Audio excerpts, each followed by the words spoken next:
morning. Welcome to beautiful backcountry South Island, New Zealand.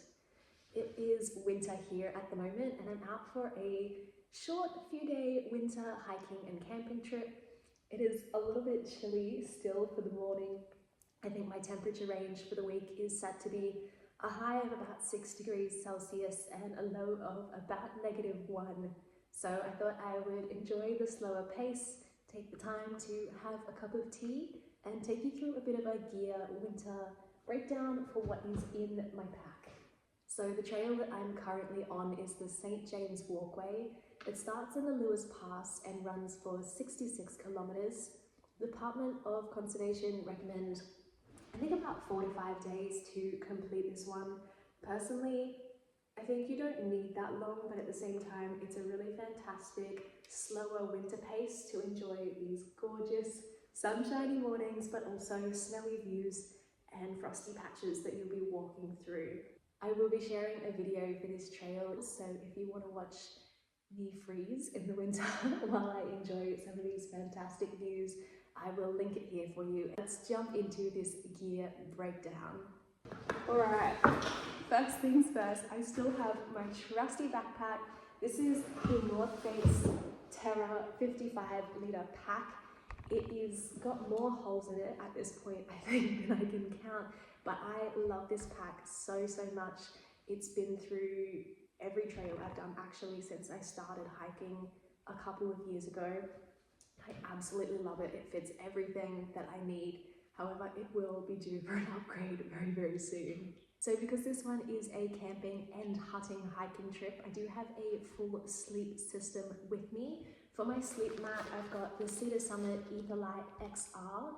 This is the upgraded lighter version to the Cedar Summit mat I used on the Tararoa Trail back in summer.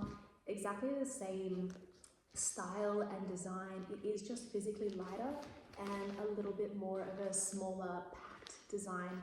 This is in the regular size as well.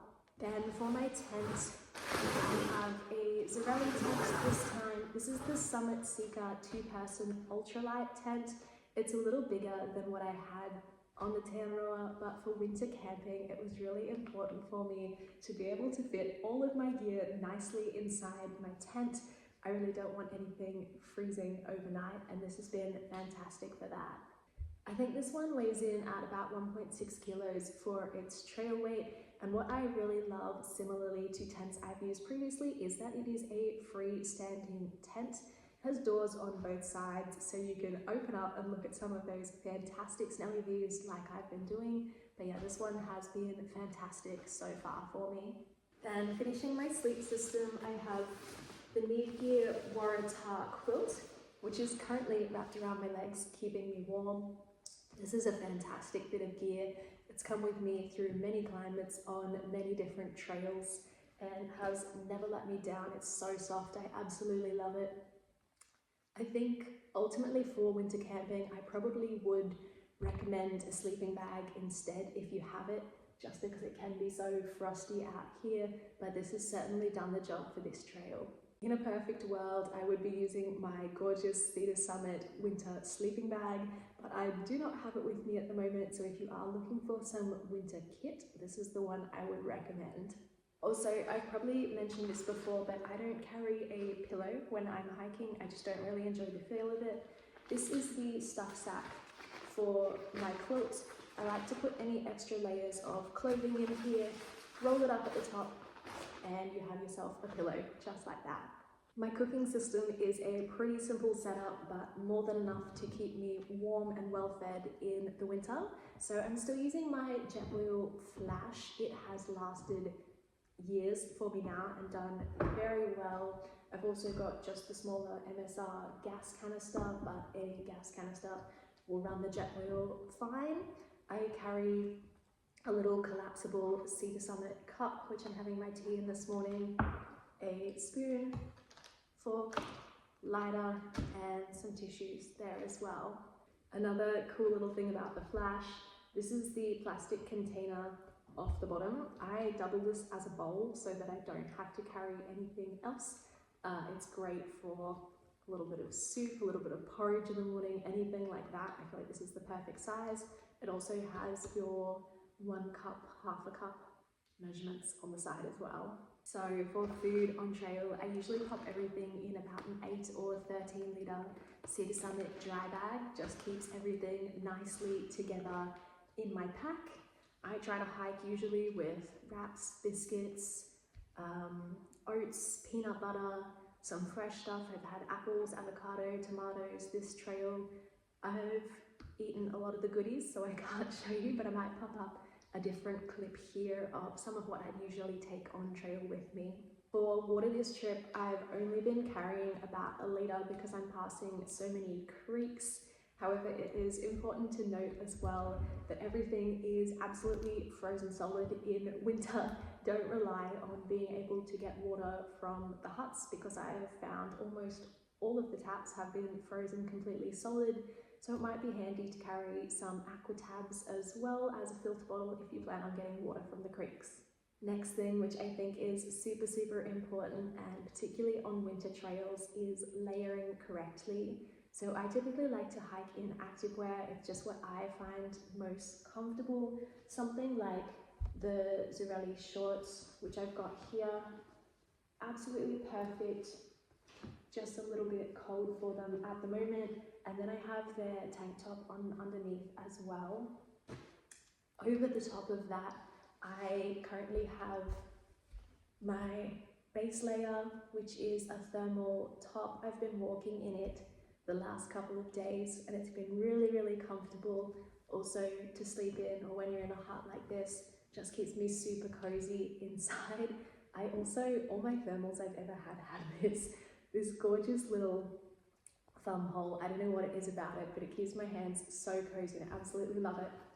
On top of that, I have the Zorelli Air Grade fleece. This is a gorgeous fleece. I've been walking in it again this last couple of days and I would highly recommend it. It's been fantastic and breathable on the trail, but also again really cozy just sitting inside the hut here.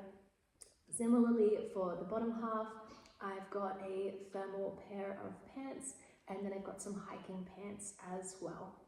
For camp shoes, I have a pair of the Zorelli sandals, and then for hiking shoes, I've gone once again with the Ultra Lone Peaks. These are the new Ultra Lone Peak 9s, so I haven't had a lot of time on trail with them. I've had the 7s and the 8s previously, but as far as I'm aware, they feel very similar. I believe the actual mesh might just be upgraded to be a little bit tougher, which I would really appreciate if they last me a bit longer this time. But again, really super comfortable for both the sandals and my trail runners. I have been walking with a couple of pairs of fluffy socks out here. There's a good chance you're going to get wet feet on any New Zealand trail, so it's good to be able to swap them out and keep your feet dry. Then on top, I've got my cap, which has been fantastic. Just a pair of sunnies and a beanie, of course, for the colder weather. For my outer layer and any bad weather, I have my rain jacket here, and then I do also carry a pair of rain pants. But this has been great this trip, even in the sun, just for keeping that little bit of breeze out and locking in all the warmth. Then some extras, I just have a little microfiber towel and my gloves for chilly mornings. So I do believe first line of keeping yourself safe is going out in the right gear, keeping yourself warm and not getting sick. But beyond that, you do need to carry some first aid as well. So I have a basic first aid kit here. I've got all my essentials. I've got band-aids, sunscreen, the basics, a little bandage in there.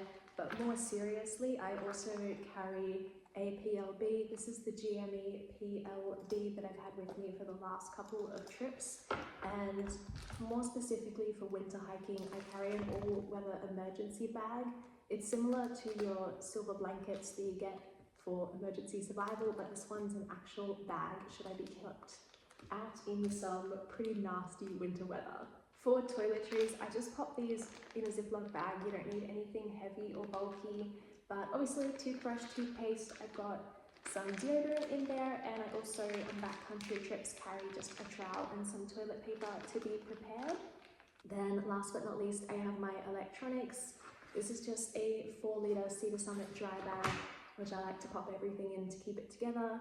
But in here I will keep my head torch. This is Black Diamond, comes with its normal setting and a red light setting, which is absolutely fantastic. I use this one every single trip, have done for years, but I also carry a GoPro with me. I film a lot on trail, as you know, so that one goes in there, and then a power bank and just my charging cord for my phone as well. Most hiking trips I'll carry a Signet power bank. I feel like it lasts really well, and to be honest it's probably overkill for what you need, but again, if you're like me and doing a lot of filming and photography in the backcountry, it'll definitely get you through. So I think that just about wraps up this video. I'm about to get myself packed up and head back out on trail. But as I said, if you do want to watch this winter adventure, I'll link it down in the caption or in the comments for you. I'd say this will be my last video that I'm filming from New Zealand. It's been, by the time I leave, nearly 10 months actually since I've been back home in Australia. I've had lots of exciting projects here in New Zealand, and I've been away backpacking Southeast Asia. So I'm very excited to head home, and hopefully I'll get to join you all from an adventure again there. Thanks guys, catch you next time.